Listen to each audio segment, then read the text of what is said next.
Ladies and gentlemen, welcome back to the Zyori Podcast. It is podcast number 119, and it is it is January 12th, 2018, 8 a.m. here Mountain Time. Jesus Christ, Trent. I just rolled out of bed, and I can barely read the date and time. My friend, we have a successful captain's draft in the bank.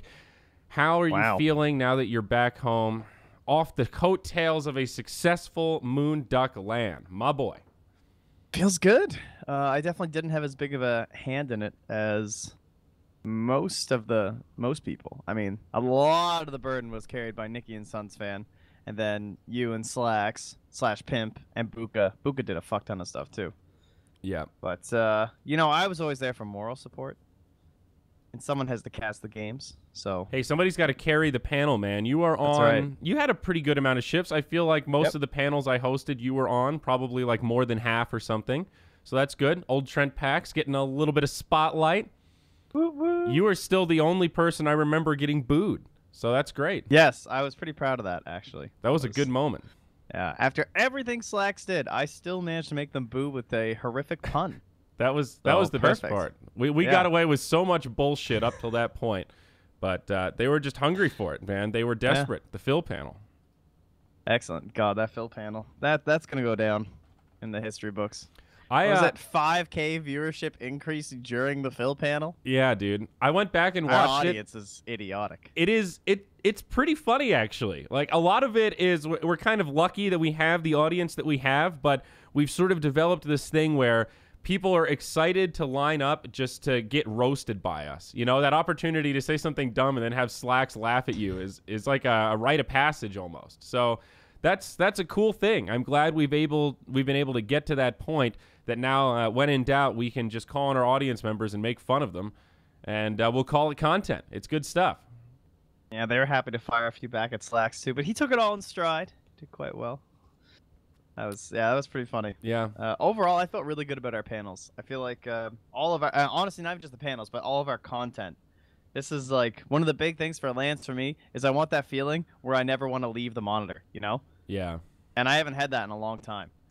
TI is the closest thing, but of course now I'm always there. But I like it TI when there's people that like I don't often get to hear, honestly, like things where there was like PPD and CCNC. Like I really enjoyed those panels because I don't hear from them a lot and obviously value their opinion. But for a lot of the tournaments that happen throughout the year now, I really don't care about the panel all that much. You know what I mean? Like if there's not some funny content piece or I'm not expecting something to be there, I just go do something until the game, like the draft starts. I mean, that's not super uncommon, right? There have been times in my life where I've met a young lady and she says, hey, what do you do in esports? And I say, I'm a panel host. They go, what's that? Say, well, you know, after the game is done and all those dudes talk about it for 20 minutes while they set up the next game, I'm that guy. She's like, oh, that's the thing that I don't watch. I always turn it off when the game ends. And it's like, well, I don't really blame you. You know, that's kind of the job of the panel, right? You're filling during the downtime. So it's by nature less interesting than the very core content you're coming for. But, you know, it's still a good service. And I think we had a good mix of fun and ridiculous and serious, you know? And I think that was kind of the best part about the way we did it. In the past, Moonduck has struggled to find that balance between too goofy and too serious. And it's almost always been too goofy, right? And this was like having Jack as an addition, having Purge. Like I think our finals panel was maybe the most quote-unquote stiff of all the panels we did. But I think that's good because that was the most serious, intense content where you want it to be more focused about Dota. You know, you don't want it to be about Slacks and his anecdotes and his stories. You want it to be about the crazy comebacks and the mechanics and, you know, the item choices and all of those details that we're all excited about in the moment. So I think from that perspective, this was the best we've ever done in finding that balance. Man, we got so lucky, honestly. The land was good. Land was good. Content was good. Games were a little Our best series before the grand finals was Secret EG. It was very good and went all three. But other than that, our seeding worked out so well, I would say, that we got a bunch of 2-0s, you know? Yeah. People were just getting stomped. And then, of course, it's single elimination. And single elimination was, if I'm not mistaken, at Boston, it was 16 teams, right? Which is just like a crazy amount of teams. I think so. So, whereas we only had, what, 8 teams to file through in a single elimination. So it starts going pretty fast. Yeah. Well, But we got lucky, man. That grand finals was fan-fucking-tastic. That true. could have been awful. It's true. Like, what if they just got 3-0'd by Vici? Because they should have. I mean, we were literally thinking that would happen. We were planning the closing ceremony. I was barely paying attention to the game. Then all of a sudden, there was just this moment when everyone shut the fuck up and just looked at the screen. And it happened synonymously by accident. And the comeback happened. And everyone went, okay, forget about it. We got another game. And then that game ended. And we were like, okay, this is fucking happening. We might actually break 80K. Ladies and gentlemen, Captain's Draft is doing it. And then lo and behold, we did it, Trent. We pushed the barrier and we had that epic Game 5. One of the takeaways from this event that I hadn't really thought of before this was single elim. Like the conundrum of, do you just manually seed the single elim for the best bracket possible, or do you do what we did and have some sort of a group stage or seeding process that is based on some kind of a match thing? Kind of knowing that you have that limitation of mostly best of ones to determine that seeding.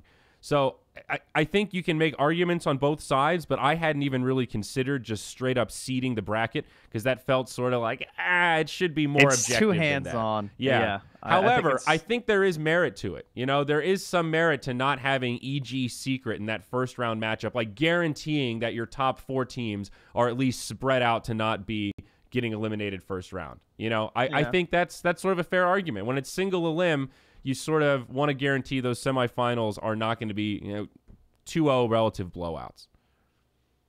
Well, again, we got very lucky, thankfully. So it was kind of cool to watch EG too, of course, in their first tournament since the changes. We already talked about Universe's new fate.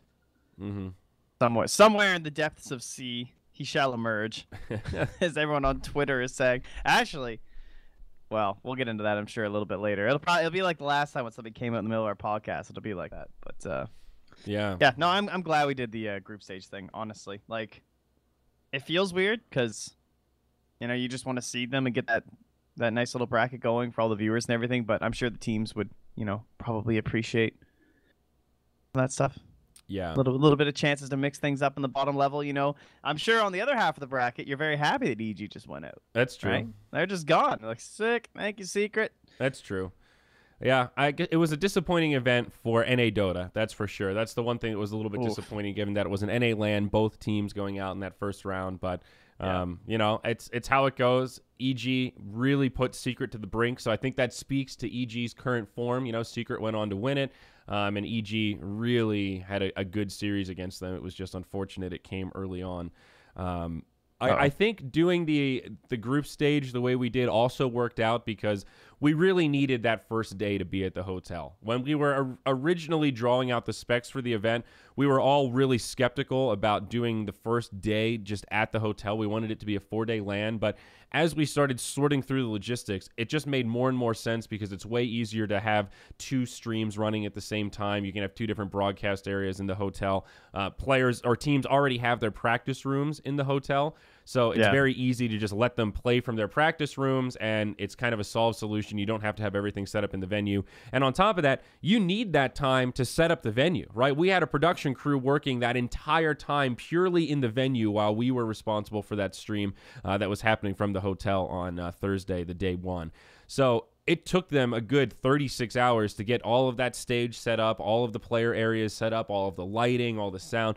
That shit takes a while. That's a full team. So I don't know if there was any other way we could have done it, and I don't think it really took away from the tournament. I think it gave it this nice little, here's the introduction. Okay, cool. We're in the presidential suite. We're in D.C. Tomorrow we're moving to the venue, and it almost made it a little bit more hype. There's a little anticipation there, had those little feelers creeping up before the actual big deal started. So I'm glad we did it the way we did. The first walk into the arena, do you remember how cold it was the first day we walked into the arena? Do you mean the morning or that night before for rehearsals? Oh, no, okay. I wasn't there for that. No, okay. Like the next morning. Yeah. I walked in and I was like, what the fuck? Yeah. I was like, why is it so cold in here? Yeah, it was pretty bad. Yeah, if you guys didn't notice, there were many people in their coats and everything because the heat had been turned off at night when it was not supposed to be. And then we slowly recovered from that, but yeah, it was pretty damn cold. It wasn't unmanageable. It wasn't like awful. Like, it's not like people were dying in the audience or anything. And honestly, sometimes it's nice. Like, for instance, when I go to the mall, I hate going to the mall in the winter because it's so damn hot that you have to like carry around your coat the whole time, this giant winter coat. So I always walk there. Yep. But slowly over the weekend, it became fine.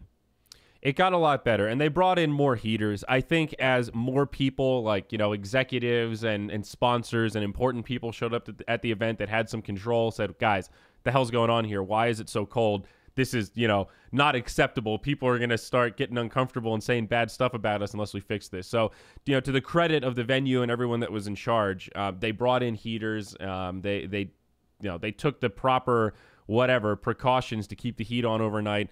And by day 3, it was pretty all right. You know, you could walk around in a T-shirt and you were fairly toasty. The problem was honestly that it was ridiculously cold. Like they were saying it hadn't been that cold in DC in like multiple decades, you know. And I know that's not like crazy cold from where you come from, Trent, but it's more they're just not really prepared for that level of cold, you know. So that is kind of funny. Yeah, we were a little bit unlucky in that sense. It was just an exceptionally cold time. So, yeah, we're actually, when I left, it was fairly cold where I live. I got in, and it was 1 degree warmer there. And I was like, all right, not bad. Okay. But that whole polar vortex thing, what else? What's the other name they called? The bomb cyclone? Is that right? The bomb cyclone? Have you not heard that? Isn't that what it's called? That bomb sounds really familiar. Let me Google it. I think Nikki was calling it that. Yeah, it's called a bomb cyclone. Huh. I don't know. Sounds funny. It's like, apparently it's... I don't know. There's pictures of it from space. You can see it like right over top of DC. Okay, so it's a storm thingy. It's colder. Yeah, than it's shit. like a big storm cloud thing that was basically causing a lot of the general coldness. But no, it's fairly warm where I am right now, so I'm a little lucky actually. It is the bomb cyclone. I'd never heard of that term, and I feel like I've heard of most weather terms before, you know, but that was a new one for me. Yeah, well, it definitely is a weird one. But overall, the rest of the event, you know, I think we did a pretty good job. It's one of those things that it becomes a crutch, but it's also important to keep in mind that it was our first one, right? So given that, I think we did a pretty good job. And the hardest part about doing a LAN like this for the first time is just visualizing the flow chart of the entire workflow, how all the different pieces are going to come together. You know, like I was part of the first summits, and without a live audience aspect, when it's just players and production, it's a lot more simplistic. You know, it's a much smaller space. It's a lot less people you have to deal with, but we had a whole audience and stage to deal with, you know? Yeah. So it increases the complexity of production like 2 or 3-fold compared to just having a setup for a few people to sit down and broadcast and have a couch with a couple of player shots. So, you know, we had a production crew, we had the Layerth crew, we have the MOONDUCK guys that are on the production, or on the talent team, and then we had an admin team, and then you kind of have Nikki, who's the general project manager, tying it together, then all these team managers, and just seeing how all those are going to work together with transportation and getting to the same place and getting people on stage and instructing people when to be where at exactly the right times. Like, it takes more effort than you realize to even just coordinate team walkouts onto the stage, or that stupid duel that, like, all those duels with Slacks, all those awkward ones, literally every single time except once, he would sit there on the stage, show the players what to do, they would do a sample one and walk through it, and then you come out on stage and everybody would be confused and not know what to do. Like, we didn't have a stage manager. And that was something that until we had done this once, it was really hard for me to visualize, okay, this is a spot where we're going to have a bottleneck and we need another person dedicated to it. Same thing with the panels, right? Carlo, who was one of the admins, ended up hosting the player panels and fielding questions and being like a moderator. We didn't even realize that is kind of a full, like, you need somebody to be there and be a buffer between the players and the people, because if you just let the people do it, they're all just going to charge the front and be like, Poppy, and try to touch him and shit, you know? There were a few people that got a little too close, and Carlo had to, you know, fucking use the elbows and box him out a little bit. So you need a person there for that. And those are those little details that until you run through the whole thing once, it's just very difficult to visualize. So it was a big learning experience for us. You know, production obviously was not perfect, and it was also a learning experience knowing what we need to tell a production company in detail that doesn't work in Dota very specifically. You know, like showing player cams during the draft. To us, it's like, don't show it that much. To them, it's like, well, we really want to show the players because we got camera shots and we got to show this production stuff off. And it's sort of this, no, we really need to see the heroes in the draft so we can analyze it. And that was something that man, that was getting really tilted. We should have had a Dota TV feed or something. We need picture-in-picture the next time for sure. There's not much question about that. I think during the draft, you need one of those cool overlays and everything. Yeah. It's crazy to think how much, like, during all of our productions, everything we've done up until this point, before Captain's Draft, think about how much stress there was of making sure just the stream worked, right? You're just like, all right, the stream has to be perfect, and, like, we need this overlay and all this shit. And then you have the stream aspect, and then now you're basically doubling it by adding this live audience. Like, it'd be one thing, too, if we were going to, like, an arena that was... I mean, this isn't even like a place that's set up for this kind of stuff in a sense. You know what I mean? This is like, this is not some sort of here is a stage and here is a bunch of, like, they had to like fully construct the stage. They had to get our own custom layout and everything like that. It wasn't just like you walk into the old Benaroya Hall, game goes here, seats are there. Yay, all good. It was quite the setup. It's one of the things that I've been working on is like not taking things for granted and assuming people know the same thing that I know. It's like I just produced Midas Mode, right? So I did a week straight of just doing live switching. So I know exactly in my head what I feel like this show should look like from that kind of production camera changing aspect. But I need to do a better job of communicating that and setting those expectations and telling, like, you know, showing them examples of, hey, this is how we normally do it. This is what I want it to look like. And they can emulate that instead of just saying, well, they'll know what looks good. Well, sort of. They know what looks good by their standards, but their standards might not match our standards. You know, we do a lot of weird shit that a lot of other productions probably wouldn't really want.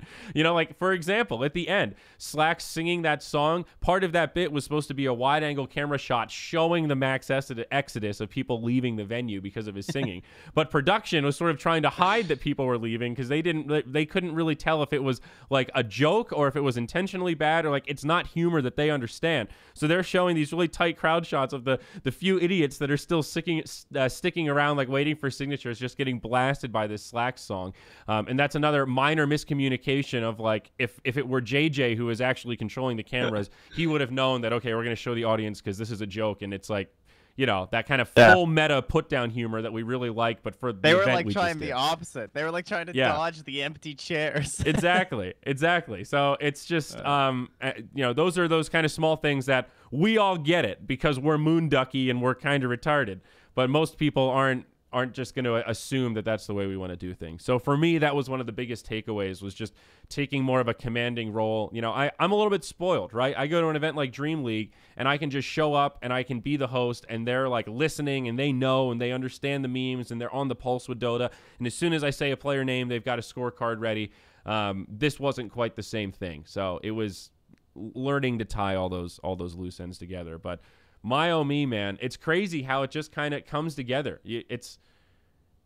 I don't have a proper analogy for it. You have all these moving pieces and it feels impossible. There's so many moments in the last 4 months where, you know, me or Suns fan or Slacks or everyone else involved, like really heavily involved in the project, have a thought of, there's no way we can fucking do this. How are we going to afford this? How are we going to figure this out? There's no way. We're not going to find any sponsors. We're not going to be able to do this. We're not going to be able to get computers. We're not going to be able to get chairs. We're not going to be able to get good internet in the venue. You know, there are all of these huge roadblocks that come up, and every time they come up, you have this feeling of impending doom, and it's the whole dread, thing's going to be fucked. It's just, the word is dread. It's just dread. Like, it just, everything's going well, and then 10 minutes before the very first day started, our room lost power. The room we were doing the entire production out of, the power just went out. Yeah. And I just felt like the room, like, it's like when you open like a vacuum sealed arena or something like that, where they get like that dome that is held up by the pressurized air. You ever seen one of those? That's basically what happened in that room. Because the doors opened up and the arena collapsed, went, and it's like, fuck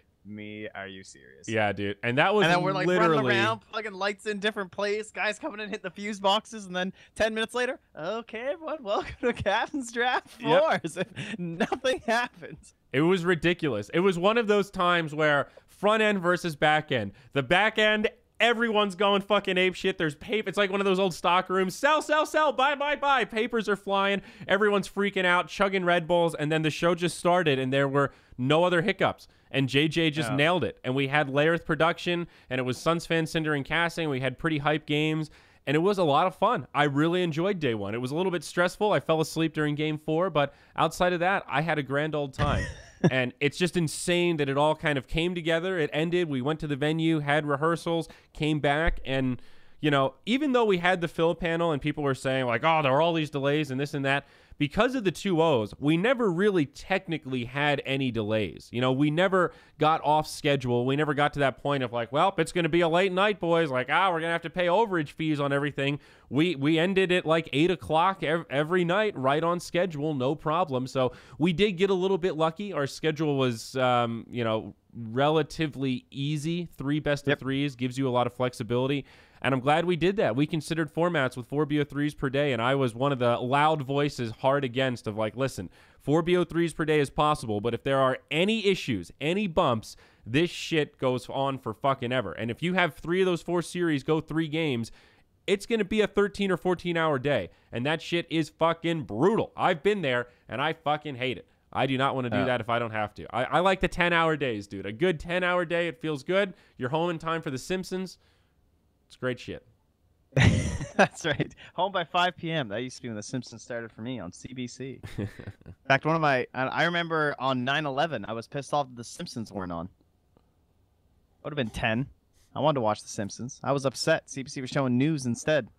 Didn't really have a grasp for the concept at the time, I would say. The gravity? Yeah, that's true. Yeah.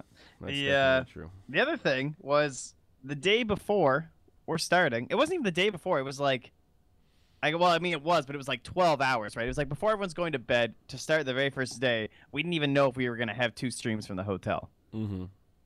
Like, that's so insane to me, you know? Yeah. Like, we had this problem where the internet wasn't where it was supposed to be. We were promised certain things in the contract in terms of like what the internet would be, and they couldn't figure it out. We had those internet tech guys running around, and it's like, are we like gonna call remote casters like that close? I was so mad. I was like, there's no fucking way. Yeah. I'm doing our Moonduck land with goddamn remote casters, even if it's just the group stage. No way. I was refusing. I would have been so upset, man. I would have like went down and gotten like mobile internet or some shit to cast that stuff. I mean, it's definitely true though. Like, it is insane that 12 hours before we went live, the internet was, or the hotel was trying to figure out why there wasn't internet in one of our broadcast rooms. Literally that bad. Or you're just, well, this room is fucked. We cannot do anything, and all this gear is already set up. So, you know, at that point, you have to start thinking about getting remote people on standby for that secondary stream. What are you going to do? You know, somebody's got to cast the fucking games, or else that's even worse. There's nothing worse than the games gone uncasted. But it all worked out, Trent. We figured it out. That is the Moonduck way, man. We are really, really and truly one of those groups. Like, our culture is very much thrive under pressure. When the shit hits the fan, it's like everybody just wakes up and goes fucking Super Saiyan and just boom. We just fucking make it happen. We roll with the punches, and the team just goes, and it fucking works. And I don't like, we did it with Elimination Mode 2. We did it with Elimination Mode 3. We did it with Midas Mode. And now we did it with the Captain's Draft land. It's insane. Did it with the land. Are you sure that's just not our problem? I think we might have issues. Oh, man. Yeah, it all worked out in the end, somehow. Yep. And, you know, it was... So one of the things I also want to mention real quick, the merch sales. We had merch at the event, and not as much merch as I had wanted. We ended up kind of lucking out because we had an Eastern European distributor that, you know, doesn't take off Christmas at the same time they do in non-CIS. So we were able to get shirts, but we didn't have any hoodies. And, you know, like that Pain Gaming hat, I want to get some Moonduck hats. I think this is good proof of concept that when we have product in hand, people just want to fucking buy shit. Those fidget spinners, they sold out immediately. There were 20 of them, and they were $10 each. The guy that was not last in line, but he was the first person to not get one. As soon as that guy in front of him bought it, he immediately said, yo, I'll give you $20 for it. So, you know, those things went on the black market. They were getting flipped in the audience multiple times, I'm sure. So that's just an example of how, you know, we should have taken more risk on merch. And because the budget was so tight, I didn't want to be like, hey, guys, I just spent 10 grand on merch. Hopefully we sell this shit. In retrospect, we probably should have just done that because it's money we would have made back anyway. Everything sold except for it's scary, though, because it's a risk, right? And you don't really know, like, who's just going to fork it out or something like that. So... I'm happy to see that the proof of concept is at least there. Exactly. Right? It gave us that confidence moving forward, and I think, I don't know, we've wanted Moonduck plushies for such a long time, but the problem with plushies, you have to buy, like, thousands of them. I mean, you have to buy, like, 3,000 as a minimum order. Do you know how long it's going to take us to sell 3,000 Moonduck plushies? A pretty goddamn long time. Pretty goddamn long time, dude. We're going to be swimming in plushies. It's going to be plushie giveaways every game night, just trying to get rid of the damn things. Zyori, Noah, Steelo. My fucking god, dude. Dude, I told you. But it was even better that you went for it anyway. Yeah. It made that perfect. So that was my attempt. Like, okay, I was in the back listening to NWA during the pre-show. I'm getting psyched up. I see the Pain Gaming manager, and I'm just like, you know what? I'm gonna fucking do it. Yo, that hat's fucking awesome. You got any extras? And her face just lit up, and she said, "You really like it? You'd wear it on panel?" And I said, "Fuck yeah, I'd wear that thing on panel." And she said, "Okay, I'll see if I can find you one." She comes back 3 minutes later and says, "Here, you can have mine. We don't have any extras, but I'm glad you really like it. Here you go." So I say thank you. Go out on the panel. I'm all super stoked and excited. I'm taking selfies with the hat. And I was just thinking, this is a great little meme to start the panel with. I'm pumped about this. And I was so hurt that they would make fun of me, but I thought maybe that they really liked Slacks and they were into the slam humor. And I went all in, bud. I went all in, and I thought, this is going to be really funny. I'm going to start a thing with these guys, Andy Milonakis style. Turns out I'm dumber than Andy Milonakis. I can't even use a translator. Fuck you, Twitter Translate. No style. That's what you get. I mean, it is translated by Bing. I mean, have you ever put anything in your life into the hands of Bing? That's true. No. The first thing, if you see what you wanted in a Bing search, you immediately just go Google. It's like, all right, let me try this again here. Yeah, it's true. You deserved it. Yeah, but right. It was a lot of fun, and I do like that hat. Thank you to anyone who's here who came, because it was a hell of a time. I have to say. I like DC too. It was nice. Yeah. Traveling to the US. Yeah. Walking around the mall. Purge and I had a nice romantic walk around the mall. And this guy, we're doing this one, right? You're walking like this. And then this guy's walking like right next to us. Is these two other dudes. And they go, Purge! And then keeps walking. And Purge turns and goes, "Would you like a photo?" And he's like, "Yeah!" And he runs over and he grabs Purge. And then Purge looks at him and goes, "Would you like Trent in it too?" And he goes, "Oh, I didn't even notice that was Trent." And so we got our photo. Nice. Like they were trying to do like the cool like walk by, like, "Oh, it's Purge! Oh my god! Would you like to take a photo?" I actually had it cracked me up. I had an experience similar to that with my travel to Philadelphia. Somebody recognized me at like 6 in the morning in the Philadelphia airport, and I was kind of like out of it and like a little sleepy, and I kind of didn't know what to say. I always said, "Do you want a photo?" But I didn't. And he was like, "Oh, we met at TI this year." And I said, "Oh, cool, man. That's really awesome." And he said, "Okay, I don't want to bother you." And then he ran away. So it was, I thought about offering a photo, but I didn't want to sound like a douchebag. Yeah. But you know how it is. I didn't get to see Lincoln. I will say I was a little upset by that. Yeah, I didn't want to get there, but I didn't see any monuments. I would like to next time. Honestly, it was just too cold. I did not have any interest in walking around outside. It was just bitter. Yeah, it was pretty cold. That is true. But our little walk was pretty nice. All those museums are amazing. I would actually love to go back because I really like museums. That was like my favorite part about going to Berlin, was they just have these absolutely fantastic museums there. And DC, of course. I guess I'd never really realized I didn't know the Smithsonian was so many buildings. I knew that there was like 2, but it's like, it's way more than 2, guys. It's like 10. Yeah. And there's like every topic you can imagine. Dude, I've been there, and I didn't even realize that. I thought it was a collection of like 1 or 2 buildings, and I thought like it was mostly that space one, like the aeronautics. But that's just one of like a huge, massive amount of museums. I need to go back. I really want to see the Library of Congress as well. That one's on my list. It's right in that area, but they've got some cool shit, man. They've got the best collection of instruments in the world. Yeah.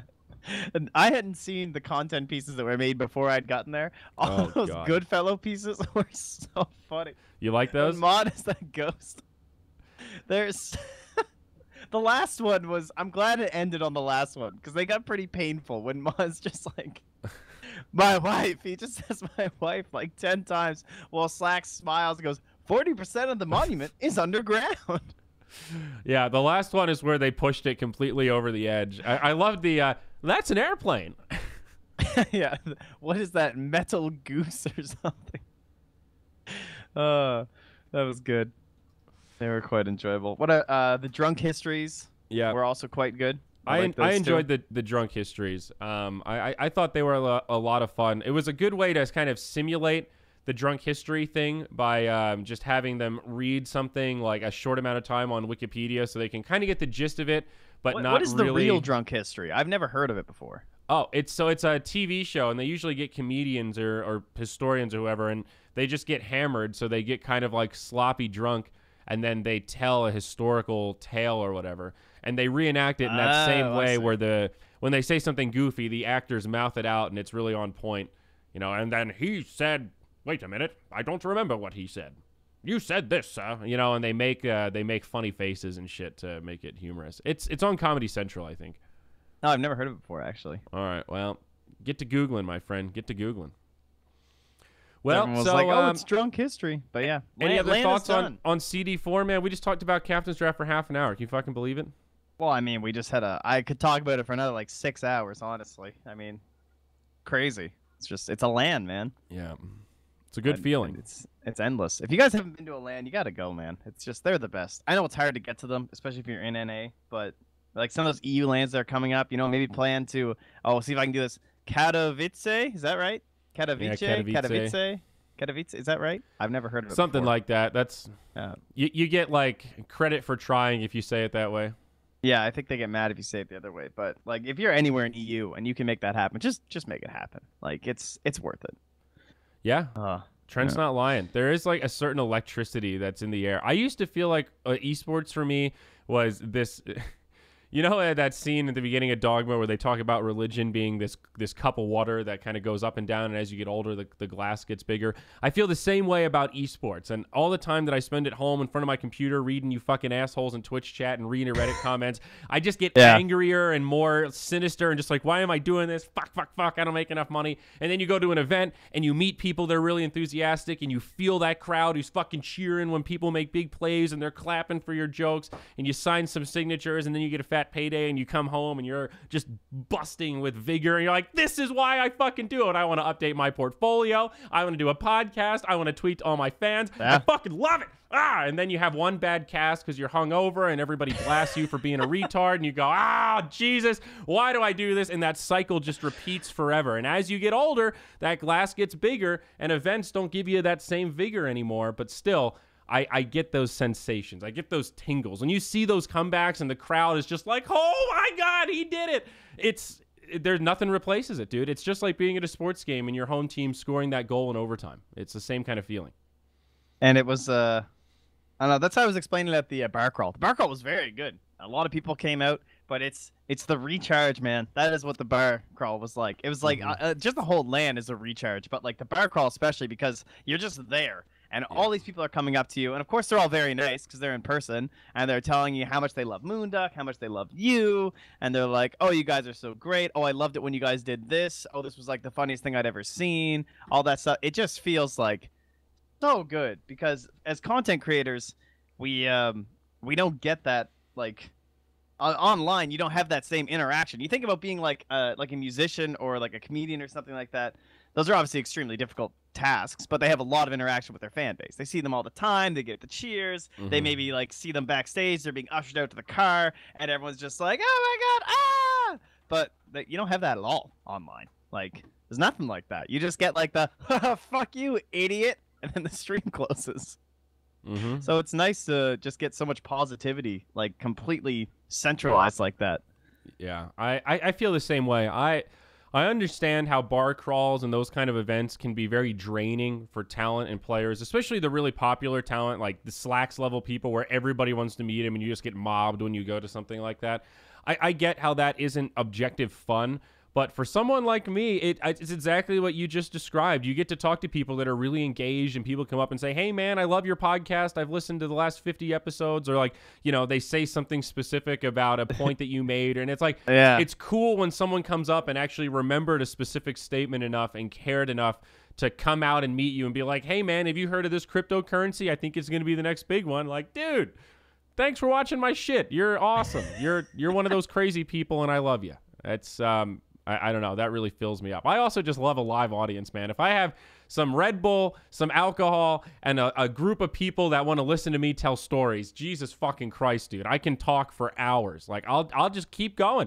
Just it's nonstop. It's kind of crazy. I just get in the zone, and I get pumped up. I have to check out before I lose my voice. That's my big I had to problem. kick myself out of there, man. I was like, all right, I got to get out of here. Like, I'm going to lose my voice because I'm like yelling in here and everyone's really nice and talking to me. It was a good time. But what else? All right, we're doing it, guys. We're gonna make our way out because I see everyone figuring it out in chat by the looks of it. Basically, other things happened in the world, of course. Roster news. The big question, of course, was where the hell's Universe gonna go? So I don't know if that's been sorted. Everyone's tweeting that Fnatic's about to be a much more universal team. So take what you want from that. And DJ's tweeting things like sad face. Plus, Fnatic just qualified for something, by the way. They like literally just finished a qualifier for. Let me see if I can find it here. Yeah, it was one of the new majors. Oh, it's not even updated yet. It's like kind of insane that Universe is a free agent. You know, it's not that often you have players at that caliber with that level of consistent performance on LAN under the pressure. It's just sort of up for grabs. You know, I wonder what the going rate for Universe as a free agent is. Like what kind of offers he gets salary wise, because he has to be, you know, in terms of like think about the whole equation of raw skill, like historical victories, like dramas he's been involved with. He is the best player ever, right? When was the last time you ever saw Universe have a bad PR move? The best thing was everyone's posting that PPD chat log from that series. I was in that game, by the way. I was the stats man for that, if I'm not mistaken. Was that the one where Universe says like, oh, ha, ha, ha, he's just joking. Oh, he's just joking. Like he's trying to good jokes, Peter. Oh. Yeah, dude. Yeah, I mean, that's the epitome of what he does, honestly. Yeah. Good one, PPD. No, he's a super nice guy. Very composed. We'll see if that ends up being true. Obviously, the leak is out there. The rumors abound. I heard the rumors while we were there. Everyone was saying that might be the case. It wasn't finalized, but Fiend, dude. It's looking like that probably is. So that would really suck for the old... Hey, Trent.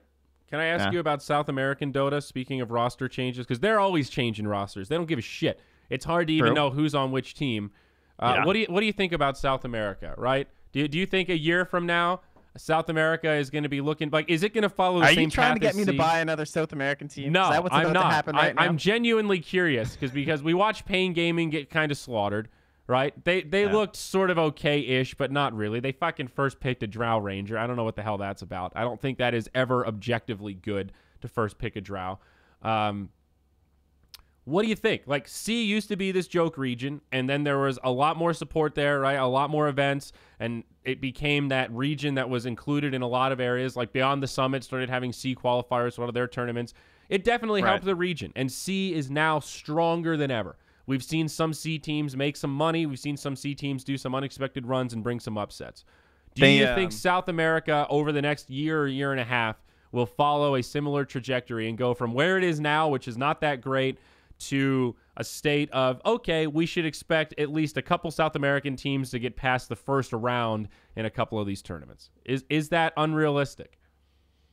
Come on, baby. I think they need immigration. Like they need that 1437. They need that EE. And it doesn't matter because who's the best team in C right now? It's Mineski, right? They don't really have a massive... They have people who've been playing in that region forever anyway. It's not that big of a deal. But at least they have people to play against, and they have competition. And that's kind of stuff that's going to build up that region. If you get these people who come in here, and even if it's just like 2 or 3 players, and you can make better teams, and then they start competing against each other in a better way, then that's the good shit. You know what I mean? Like, I guess. This endless cycle of them just playing the same fucking teams over and over... It's not gonna work. They need some people in there. They gotta get some people down there, mess shit up.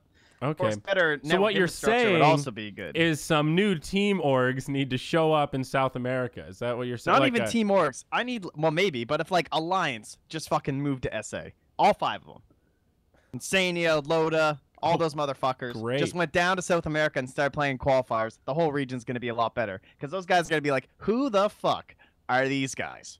And like. That no one's going to be happy about qualifier spots being contested. Yeah, I mean, the problem is the team that does that is going to get blasted so hard the moment they lose anything. It's just, like, not worth it. I see what you're saying. It's great for the South American teams. My point is it's not going to happen because none of those Tier 1 or Tier 2 teams from First World want to take that risk.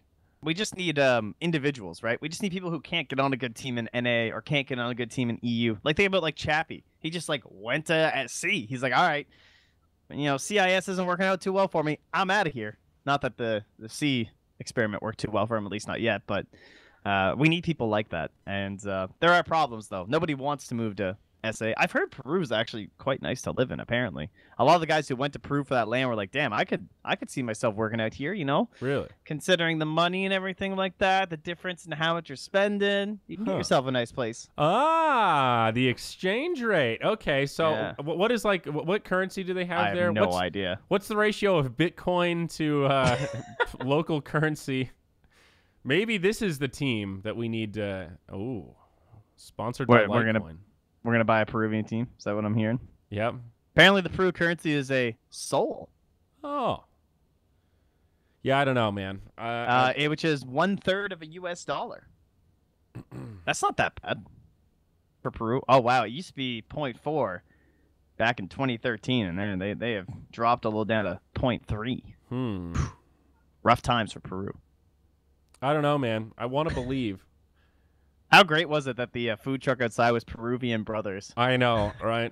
As soon as I actually didn't eat it. I kind of wanted to try it, but I kept getting distracted and eating the food backstage. But yeah, I saw those tweets. Like, that is pretty ironic. We really did not plan that. It just happened. Yeah, that was pretty good. I saw people taking selfies in front of it, probably sending it to all their friends. Like, hey guys, the Peruvians are here too. The big problem with a Peruvian team though is, how the fuck do you sell sponsors? Who's buying ads on jerseys for a Peruvian Probably LAN team? cafes.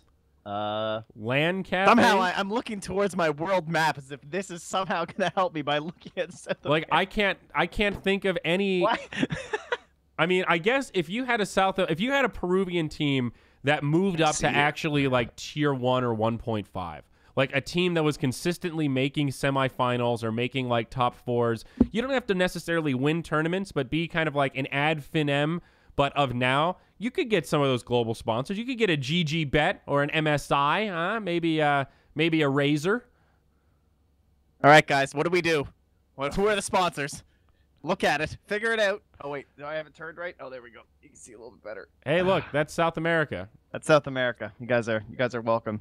So I'd say, like LAN cafes? Wait, that's Africa. Yeah, there we go. There, I turned it now. It was delayed a little. I don't know. Perfect. Why is this a dream of mine, Trent? Why do I have an unburning desire to fucking own a South American team? It sounds like an awful prop. I don't even speak Spanish or Portuguese or anything. Yeah, it's a terrible decision. But they like me. I think it's because that one player at Dota Pit told me that he's been watching my content since Heroes of New Earth after they won that game. And I was just blown away that anyone in South America gave a shit about my content. Yeah, that is a bit weird. I don't know, Trent. Just wait. A year from now, when I'm paying for this team with Bitcoins and you're sitting there going, oh, man, I don't know if I should invest in these Bitcoin things. They're a little too risky for me. I'd be like, Trent, my boy, I'm sorry you got left behind. I know. I can't do it, man. I don't know. It's not my style. You know, Carlo just bought some crypto. Did he? Yep. What did he go in on? What's Carlo's He's split between Bitcoin, Ethereum, and Litecoin. Not bad. I guess that's the good trio. Fuck Bitcoin Cash, by the way. Fuck that shit. I'm out. Oh, you're off that. I dumped it. I'm done. I don't recommend buying it. Stay away from the devil's crevice. It's no good. Beautiful. I'm out. Sorry, Roger. Yeah, Pimp was getting mega tilted whenever he heard it. Yeah. He was like, listen to me. But I don't know enough about crypto, and you guys are probably happy about that. Because I don't want to know. Gotcha. The other news, the ESL drama. Have you kept up with this? ESL/PGL. Yeah. Are you in on this? Well, by I haven't really read Reddit, but I've read the tweets. It popped up in my feed this morning. I saw PPD very upset with Jack and VGJ Storm for accepting. That was the weirdest part of the whole thing. A def win. I saw Jack firing back with a lot of spicy anger. He put a little bit of that picante fire in there.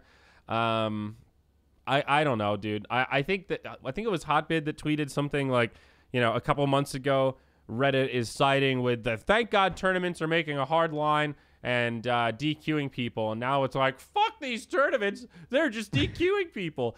And there is a little bit of a fickle nature, but I think there's I don't know. Where does the pre-planning come in? Because I feel like that might be the difference between those two situations. Like that scuffle we had a few months ago with our qualifiers and the BTS qualifiers. Yeah. The issue is that we had planned those, a month or so in advance, given them the schedule, contacted them, said, hey, these are the dates. Let us know if you have any issues. So we felt like we gave you a window to fucking say that we need changes. That window done closed a little while ago. You can't make changes the day before. Get fucked.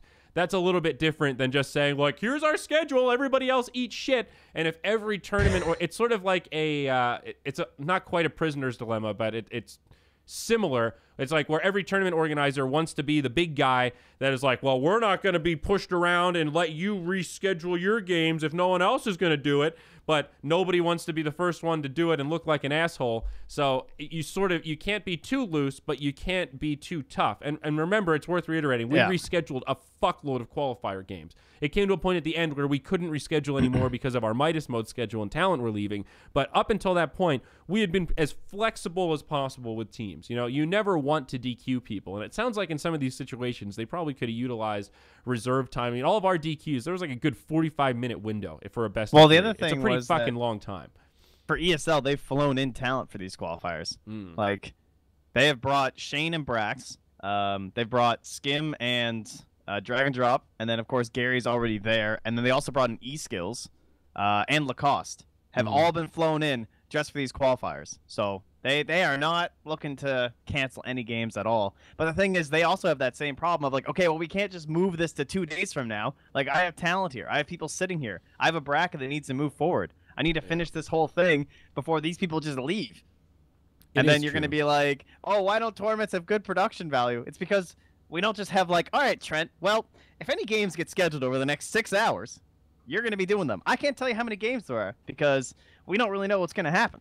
Like, it's just, it sucks for everyone, Tournament organizers are not happy with this at all. And from the outside perspective, it's impossible to tell who's right or wrong in terms of, like, who really screwed the pooch and everything because we don't have all those communications. We got, like, what? We got a screen cap of one chat log of an admin saying 2 things, and that's enough for everyone to take this massive side. And I agree. You probably shouldn't be throwing out the emoticons in the old admin thing, but a lot of times admin and manager interactions are like that. It's just like, oh, you guys are coming, right? Yeah, for sure, man, we're coming. So this admin was probably just a little bit too relaxed in terms of, like, just the whole... Maybe they didn't make it clear, but I think they probably thought they knew the rules of, like, you guys are going to be, like, DQ'd, right? Yeah, Dude, adminning is a weird job because it's not fun, it's pretty thankless, and you have to do all the shit. You have to make those hard decisions. You have to be the one that pushes people around. You have to be the one that doesn't get pushed around. It's an objectively not great job, but at the same time, it's not particularly hard.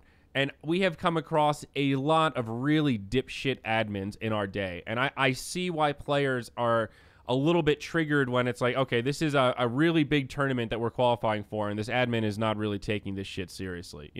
It should be very clear, black and white, like you have 15 minutes, timer starts now. At the end of this, that's your game 1 forfeit. When that's done, you have another 15 minutes, timer starts at exactly 9:15, and you give updates. You can make it a pretty black and white thing, and I think if you handle it that way, teams are a little bit more accepting compared to this situation where you put it in the hands of the teams. You never want to let the teams be the ones to decide. Worst. I don't know who did that or how that happened. Terrible. Always terrible. Same thing with pauses. You never want to say like, well, if they don't mind waiting, then we can sit here. Yeah, you could use your own pause time. Yeah, like, no. Never. You unpause it as the admin. And if the other team wants to pause, fine. Let them hit the button. But you don't type. You just say, I'm resuming, and you hit the button. That is what an admin should be doing, in my opinion. Yeah. And there is, and this is a real phenomena in esports, right? Not even just related to Dota or Moonduck or whatever, but there's always a need for help for these kind of jobs. And a lot of the times you're utilizing volunteers or interns or people who are really just starting in esports. And sometimes they're just genuinely excited and they're overwhelmed being in the lobby with all these really famous people and these players that they really like so much.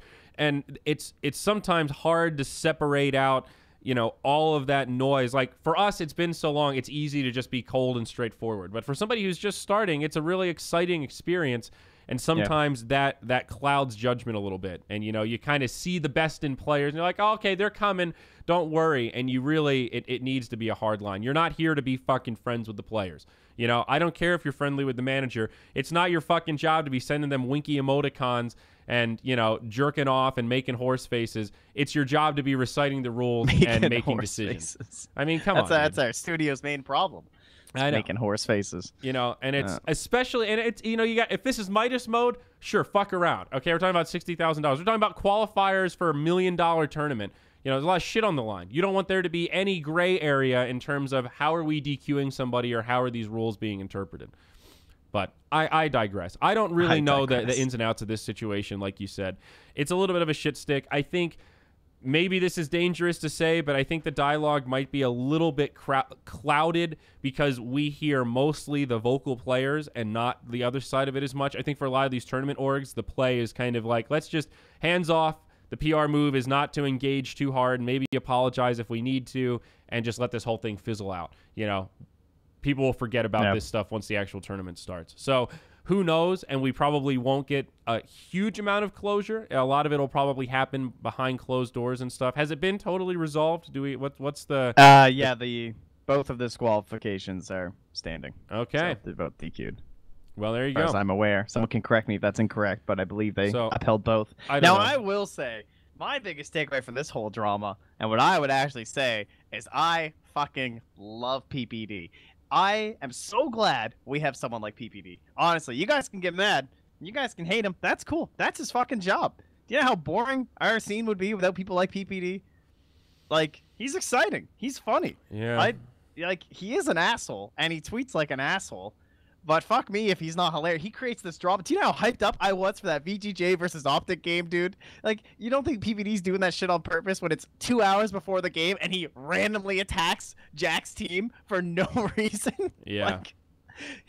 That's what he's doing, man. He knows this shit. Yes, he is. He's actually an asshole, but at least he does it vocally. He's not just a subtle asshole. You know what I mean? Absolutely. No, I mean, I think we've learned throughout the history of Dota that the fan base likes bad boys. Like, they like the idea of these rivalries and people getting riled up in these dramas. Like, think about Arteezy's rise to fame. A lot of that was in the controversial nature of him being ridiculous and, just playing obnoxious music and being very fuck you-esque and all the back and forth with him and Envy on Twitter. People love that shit. They eat it up. And I think you're definitely spot on with that, my friend. I think the last thing I want to say about it is that I think there also is a point where there are so many tournaments, teams need to make decisions, and I don't think it's a realistic expectation for teams to say, hey, we're going to play in every single qualifier for every single tournament, and we should always be able to make the schedule work and not have overlapping games. I don't know that that's what teams are saying, but I think it is what they're saying. Is and it I really? don't know where the line rides either. Okay, honestly. well, I think the reality is there are going to, especially in this season, maybe next season will be more balanced, tournaments will be more spaced out, and it won't be so cluttered, but for the next 5 months, it's going to be a fucking shit show, and you're going to have to pick and choose and figure out which tournaments make sense for you, and it's all about risk assessment, and I think that's just part of the landscape, and I don't know that that's particularly unfair. I think it's a little unreasonable to assume that we can make every single tournament work for every single team. That's a logistical fucking nightmare, and I don't know if that'll ever happen. Yeah, I don't know. It's It's hard to tell because it's like, is it fair? Like, should it's you not have to ideal. choose?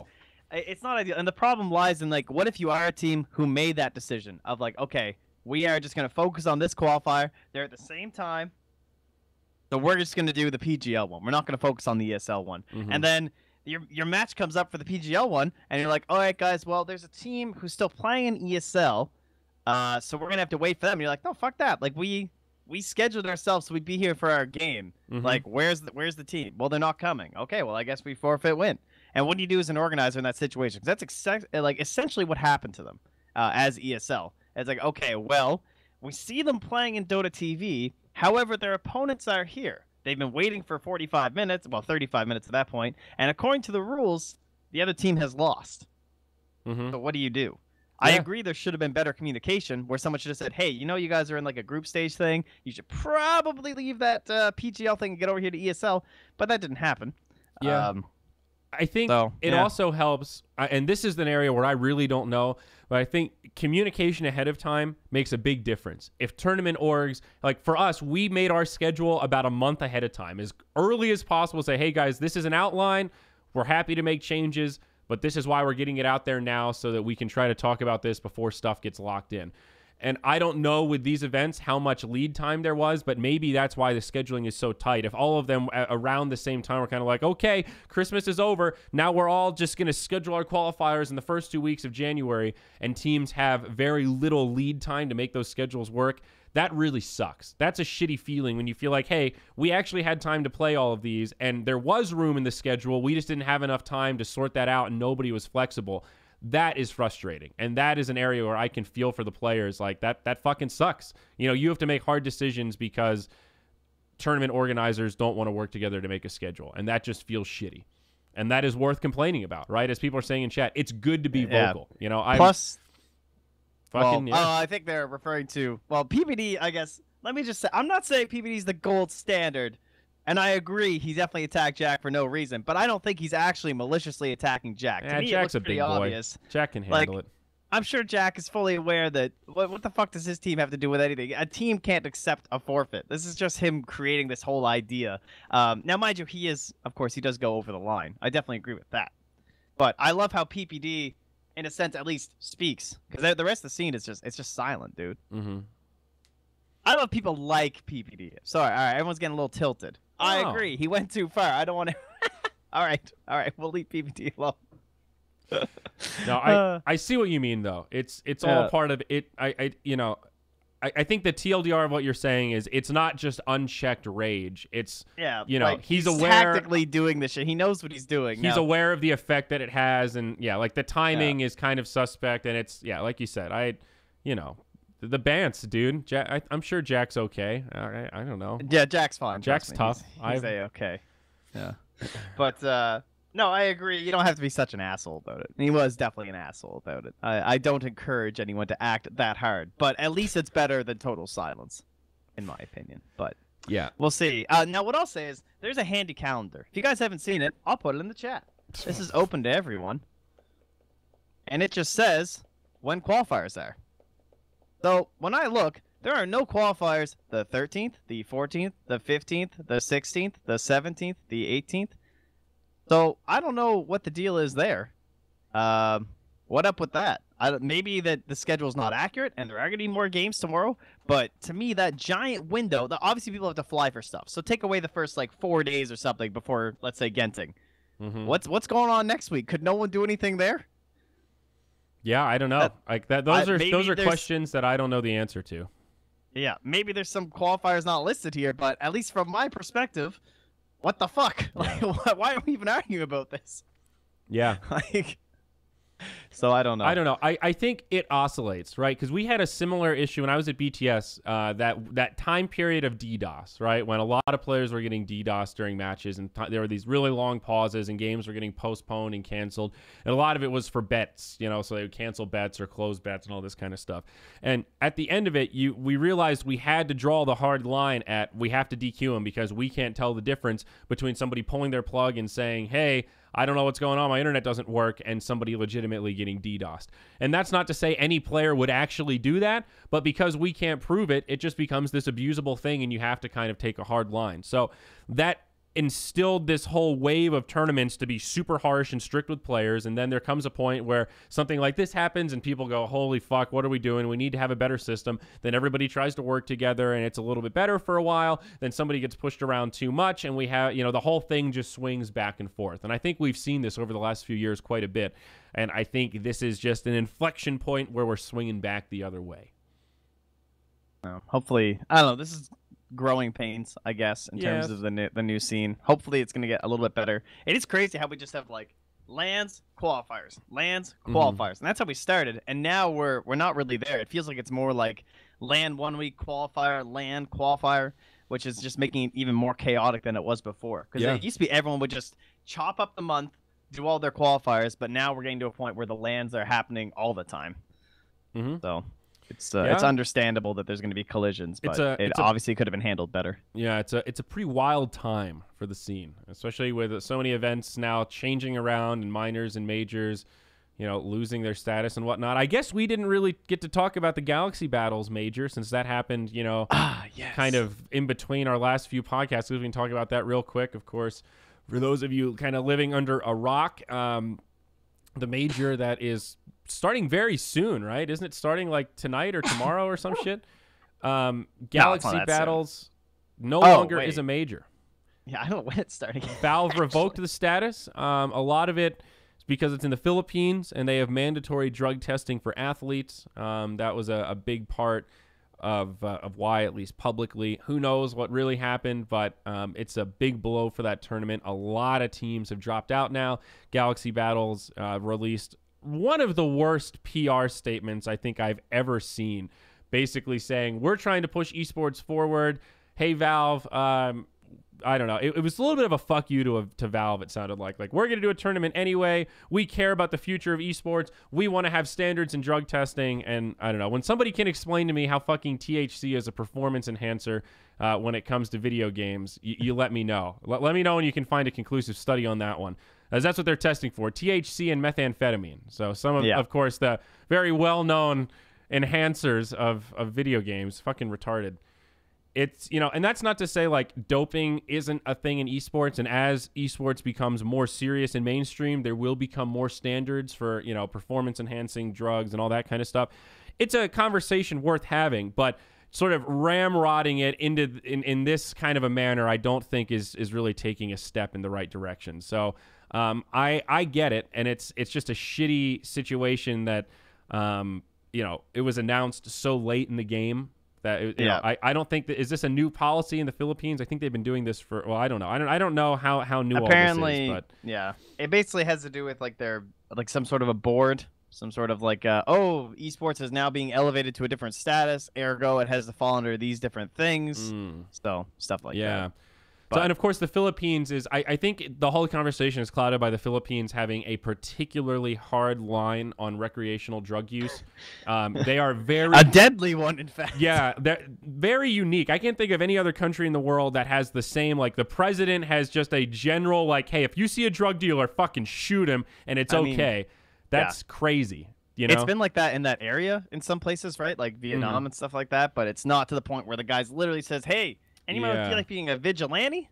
Get out there. Yeah. So I think that is just scary, and we're all aware that it doesn't really happen to tourists, doesn't really happen to white people so commonly. It's happened to some foreigners. There was a South Korean guy that got in some trouble. But it just the risk outweighs the benefit, I think, is what it feels like. And who knows if this had been another organizer, like an organizer that had a really good track record. This was PGL that wanted to do an event in the Philippines, for example.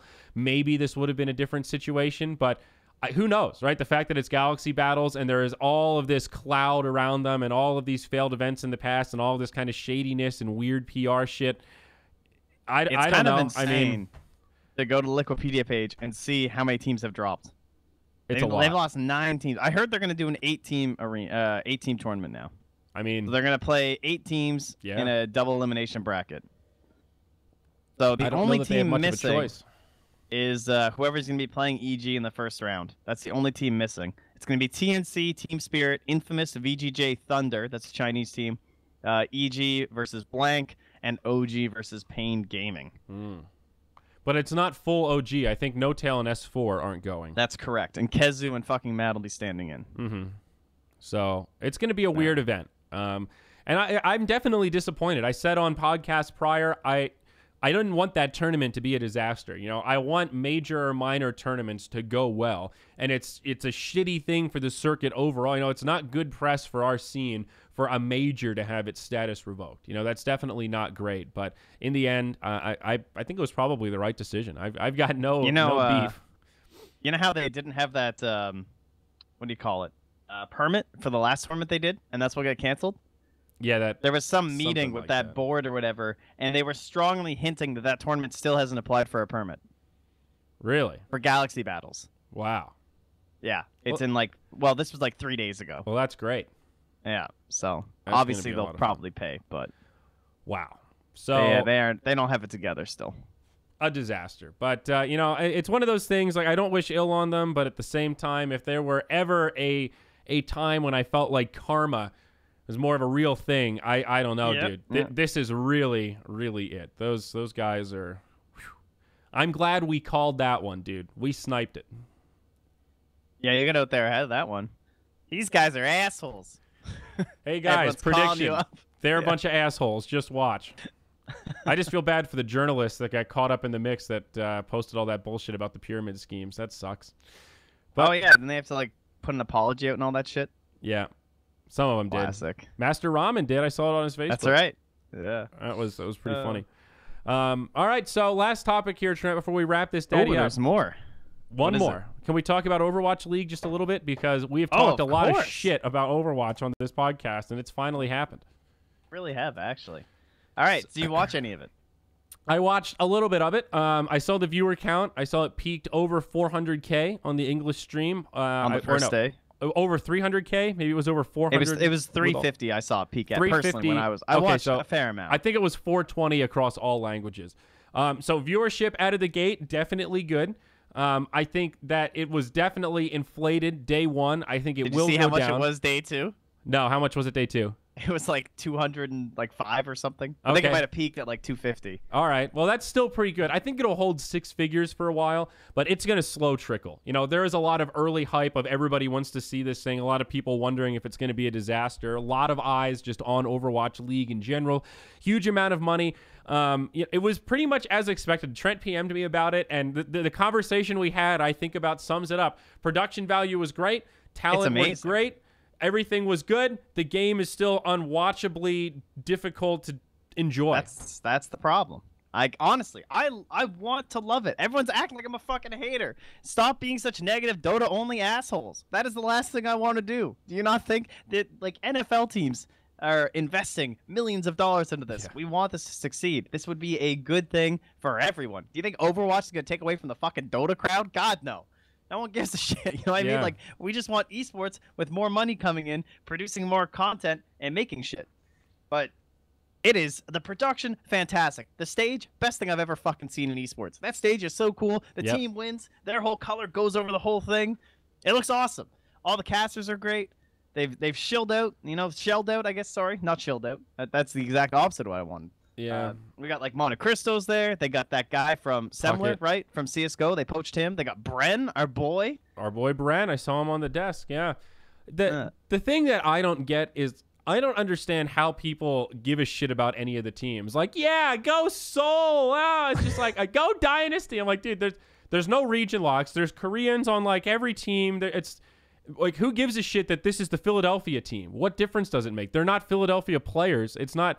Like, I get that football and stuff is sort of the same way, but it's, you know, you're cheering for like your city pride sort of, even though the players aren't from your city. I get, you know, we cheer for fucking McKinnon even though he's on the Avalanche. Right. That's how normal sports works too, and I think it makes sense. But it's just weird. It just takes time. That's all. Yeah, it's that starting point where it's weird to me. I saw people posting on Facebook like, I'm so happy my team won. And I'm like, how do you feel any connection to this new brand at all? I don't, but maybe I'm just a it's because I think you're aware. It's because like they're committed to now staying in that area, right? So like come the end of this year, assuming they're like most sports franchises, they're going to start investing in the community, right? They're going to do some charity things, maybe, and they'll have all this like content pieces. We're like, hey, we went to the local children's hospital in Dallas, so they're Overwatch League players. Look at all these kids, because kids fucking love video games. That's if you it's probably going to be really cool for them. That's if you think that like more than half these teams won't go under within a year. You know what? Like think about real sports, how much money they make off merch sales.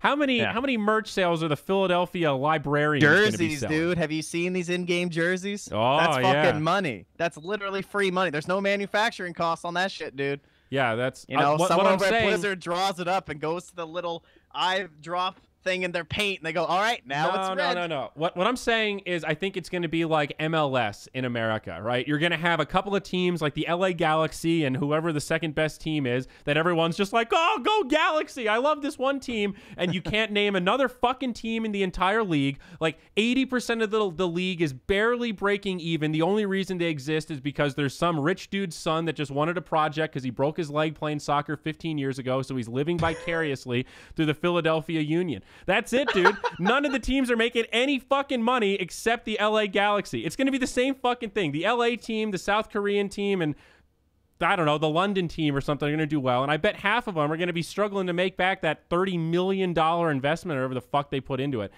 It's still absurd. Like, it's...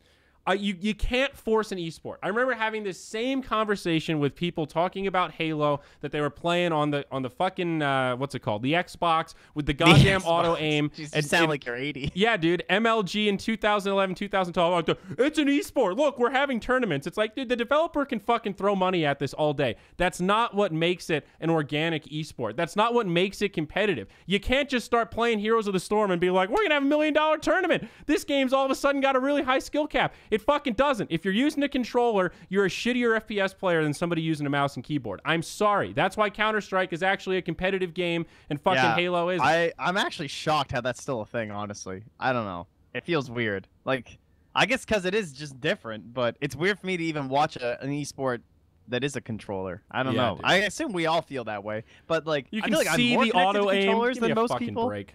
Huh? Like, I used to play consoles quite a bit, and I played them up until, like, I even, like, when I first started on PC, I would use a controller a lot of the time. So I started playing shooters, and they're like, all right, this is dumb. Yeah. So anyway. I don't know. It's a better start than I thought, but I don't know how you fix Overwatch to make it really exciting and watchable. And maybe the viewership is enough that they don't need to make it more exciting and watchable, and there's enough people that play it and are excited about it. I guess you can probably watch it through the client, so that helps buff up viewers and stuff. But I still just, I don't know, dude. And I understand how Dota and League of Legends are also games that if you don't play, if you don't understand it, it's impossible to watch. You can apply the same argument to those games. But I think once you understand them, they become easy and exciting to watch. I understand Overwatch. I've played 100 hours of it. I know how the game works. I know what the heroes do. I still don't enjoy watching it. I still don't really know what the fuck's going on. I watch video games for a fucking living, and I can barely process what's happening on the fucking screen. And I don't think that's something you can easily fix without grossly changing the game. Same thing with Smite. It's just not a fun game. It's not that great. Smite will forever be capped at where it is now because, it's a kind of a cool concept. You control it like World of Warcraft, but you're playing a MOBA. Great. Turns out no one really gives a shit. Isn't it amazing that Overwatch was supposed to be a MOBA? Do you know this? No. This whole game me apparently was supposed to be, Overwatch was supposed to be a MOBA, like the whole universe, all the characters, and then they changed it in like 2 years or something to be what it is now, which is impressive, I will say. Mm-hmm. But I mean, even that I feel like kind of shows the whole idea is to like think about how little time has been put into all this. I mean, did you that's think, kind of fucked. Did you see the number, the rumor of how much Twitch paid for the exclusive deal for Overwatch? Yes, it was like 200-some million or something. Oh, I saw 90 million, but still. Wait, are you talking about Twitch? Twitch. Hold on, let me see here. Wasn't it like 200-some million or something? All right, well, either way, it's like a stupid amount of money, like millions on millions. It's 100 million-ish plus, and that's all rumored. Who knows how much it actually was, but that is the most impressive part about Overwatch League to me, is that despite all of this, all these negatives we've just put out, they still have sold franchises for millions. 70 million. Like, okay, Blizzard has already made a dumb amount of money on this league. It could flop tomorrow, and Blizzard would still be like, well, it still worked out. Like, the business development on this thing is so ridiculously impressive. I kind of am baffled and don't know what to say by it. And I think some of that speaks to, like, esports is on the rise and the hype is there right now, and there is still this disconnect between the people with money and the boots on the ground that really know where the organic content is. And it feels like happening. Blizzard are cashing in, if that makes sense. They're like, they see esports is hype. We have made an esport, and they just said, fuck all you people in the esports space, because there's money out there, and we're going fishing, and they won. Yeah. Right? I mean, they got these insane investors. There's just so much. There's so much money. It's unbelievable. I actually thought about buying Blizzard Activision stock. And then I was like, you know what? I think Overwatch is going to be a disaster. I'm not going to gamble on that. And I'm looking at their 1 year. It's up like 15%. It's actually not that crazy. I don't know, guys. You could always buy Blizzard stock. And if you think Overwatch League is going to go big. Dude, Blizzard's revenue in 2016 was $6.6 billion. Jesus fucking Christ. That's even with World of Warcraft in the dumper. $6.6 billion. Wow. Man, that Wow. game has become, it's kind of crazy how WoW has gone from like the epitome of gaming. It was like the game people talked about, you know what I mean? Like in popular culture, you know, you turn on Jeopardy, there's video game questions. It was fucking WoW. It was shit like that. I don't know. So now it is like so in its own globe. Like that someone took it, they boxed it up, and they put it in the corner. And they said, okay, guys, bye-bye. Yeah. Have fun. And it's still a big community. But it's just, you know, it never kept growing or anything. Yeah, I will say, it's you know, I see somebody say like stock advice, but it is interesting. Like there aren't many big game developers with esports that are public, right? Like Riot is not IPO'd. You know, it's somewhat rare that a company like Blizzard, Activision is public and beholden to the shareholders, and it changes their model a little bit. They have to meet the bottom line, right? They have to find returns for investors. Valve is a private company. They don't really give a shit. Gaben could be like, dude, we're going to drop fucking 100 million. We're going to do our thing. And it doesn't matter. You know, they can literally do things however they want and, you know, not beholden to anyone other than, you know, their top level shareholders. So it is one of those important things just to keep on the back burner when you look at why are these developers making the different decisions that they are. Blizzard is on a slightly different path than these other big companies. I guess in the end, in terms of like Overwatch League and its overall success, I would guess by the midway through this season, they are at like, is it fair to say 100K viewers like routinely? Do you think? Do you think they'll even keep that? Do you think above or under 100K? If you turn on Twitch, middle of the broadcast, a few months from now, think they'll break 100K? I think that's around the level where it's going to start to bottom out. Like I think like I feel like there and then slowly dropping. I feel like 100K is realistic for just the amount of eyeballs on the game and all that kind of stuff. But, you know, I think hovering around 100K for most of the season is not nearly enough for the investment that they've put into it. And they've said, though, like they know this year is going to be a low year. From what I understand, they've been telling everyone, like, okay, we're not expecting anything this year. This is a building year. You know, if you guys are Maple Leaf fans, course, this is a rebuilding year. That's what they always say. Every year's been a rebuilding year for 60 years, and that's what Overwatch League is going to be. So I don't know. I actually did misread the Activision stock. It jumped to, I had my parameters set wrong, but yeah, it was at 40 12 months ago, and now it's at 70. So it's up like 75% actually. Nice. Got him. They had a pretty That's big true. earnings It does report, depend on like the personalities. Maybe they can grow the personalities a bit. I wonder. Do you think that's the play? Like, yeah, if you have, you know, like Seagull is probably the only person I think most people would know by name. I remember when Overwatch first came out, he was very enjoyable to watch. Old TF2 guy, moved right in there, jumped up, played exceptionally well. Has his team. People get hyped. I think he's on Dallas, if I'm not mistaken. Maybe if they can like grow those personalities, but I don't know how much time they're gonna have. I don't really know what the schedule is like. Yeah. Well, we'll see. They've got some good talent already, though, which is one thing that they've certainly nailed. I'll be keeping tabs on it. I'm very interested to see where it goes, but I just don't believe in Overwatch as an esport. That's the fundamental problem. Everything else is fine. I think it's that fundamental. You can't force it. You know, you can't. We've seen it in the past. We've seen all of these games. Oh, this is the next big esports. Oh, Shoot Mania 2. Dude, oh, PUBG. Dawngate. Oh, gee, Paragon. Wow, look at these up-and-coming MOBAs. And none of them do anything because they're not really that different or competitive. They don't fill a gap that we currently have. Oh, the Slack soundbite just played. Yeah, that's because somebody subbed. Somebody subbed. Thanks for subbing. That's pretty fun. I forget what he says. I think it's the dream about putting a bugle in his dog's anus. That's right. All right. Perfect. Well, I think that brings us to a close, folks. Thank you for joining us for another Zyori podcast. He's Trent Pax. I'm Zyori. You can find us on the Twitter. If you enjoyed, find us on the MOONDUCK YouTube. We'll have the MP3 RSS feed up before too long, and then you can enjoy on your mobile devices and whatnot. Trent, I love podcasting with you, buddy. Welcome to 2018. 2017 was the investment year. We're calling 2018 the profit year. I'm dubbing it right now. This is the year to make some fucking money. The profit year. And Universe. Yeah, Universe is not Fnatic, guys. That's what the rumor mill says. So, yeah. All right, well, there you go. Later, Ohio. Sorry, I just qualified to Katowice, but it would appear he's out and Uni's in. But we'll see if that rings true. I don't think it's been confirmed yet. Maybe it has. I think some people were printing it. Well, but yeah, we'll see. There you go. There you go, guys. Confirmed here. All right, everybody, take care. We'll see you next time. There should be a What the Duck coming in the relatively near future. We're going to have a PUBG event coming up somewhat soon as well that should be announced. Outside of that, we're taking some time, and we'll be back whenever. Can we tease them when the Moonduck or the Moonbuck ICO is going to be? The Moonbuck ICO? I don't know. I need to ask Buka when he can program it. I sold right, JJ hard. He's ready. Dude, we want to make a shit coin. And we'll sell our merch with it. Mm-hmm. we'll have actual Moonbucks. The real Moonbucks. We have to do this, dude. It must come true. Okay, get me out of here.